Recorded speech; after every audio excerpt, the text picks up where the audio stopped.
The year is 2025. A new wind of change sweeps through the streets of Kampala, Uganda. A landmark court ruling has mandated the removal of British colonial monuments. Street names, echoing with a past not truly Uganda's own, will be replaced. This decision is the culmination of a 5-year campaign driven by the people. Thousands of Ugandans added their names to a petition. Their message was clear: the time had come to shed the vestiges of colonialism and embrace a future rooted in Ugandan identity. This ruling is not merely symbolic, it is a powerful declaration. Uganda, once under the dominion of British rule, is taking back its narrative. The removal of these colonial symbols signifies a break from a painful past. It is an affirmation of Uganda's hard-won independence and sovereignty. The decision has sparked a wave of emotion across the nation and beyond. For many, it is a cause for celebration, a testament to the enduring spirit of the Ugandan people. The dismantling of these colonial markers is seen as a crucial step towards healing old wounds and forging a new national identity.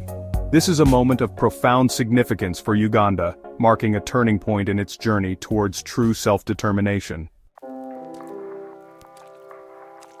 The court ruling specifically targeted prominent figures of British colonialism. Names like Major General Henry Edward Colville and Frederick Lugard, once etched in stone and street signs, will be consigned to the history books. These men, symbols of British imperial might, will no longer loom over the cityscape of Kampala. In their place, Uganda will honor its own.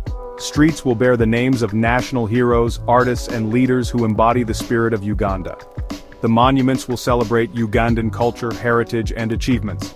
This is not about erasing history but reframing it. It is about ensuring that public spaces in Kampala reflect the nation's own story, told by its own people. The removal of colonial monuments and street names is a tangible manifestation of this shift in perspective. It is a powerful statement that challenges the dominant historical narrative, which often glorifies colonizers while marginalizing the experiences and contributions of colonized peoples. By replacing these symbols of colonial dominance with those that represent Ugandan identity, the nation reclaims its narrative and asserts its right to define its own history and future.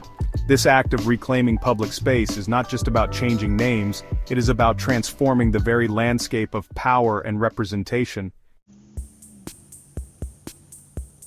The decision to remove colonial monuments and street names has ignited passionate debate across Uganda. While many celebrate this as a long overdue step towards decolonization, others express reservations. Some argue that these monuments, however uncomfortable their legacy, serve as reminders of the past. They believe that preserving these symbols, even within a critical context, is essential to prevent historical amnesia. Others, however, view the presence of these colonial markers as a continuing affront to Ugandan dignity and sovereignty. For them, these monuments represent the enduring legacy of colonial oppression and serve as painful reminders of a past they wish to move beyond. Despite the differing viewpoints, a common thread runs through the national conversation: a deep-seated desire for a Uganda that reflects its own history, values, and aspirations. The debate itself is a testament to the vibrancy of Ugandan democracy and the importance of engaging with complex issues of identity, history, and representation. The decolonization process is not about imposing a singular narrative but rather about creating a space for diverse voices to be heard and for a more inclusive and representative history to emerge. As Uganda grapples with its colonial legacy, it does so with a spirit of critical engagement and a determination to shape its own future.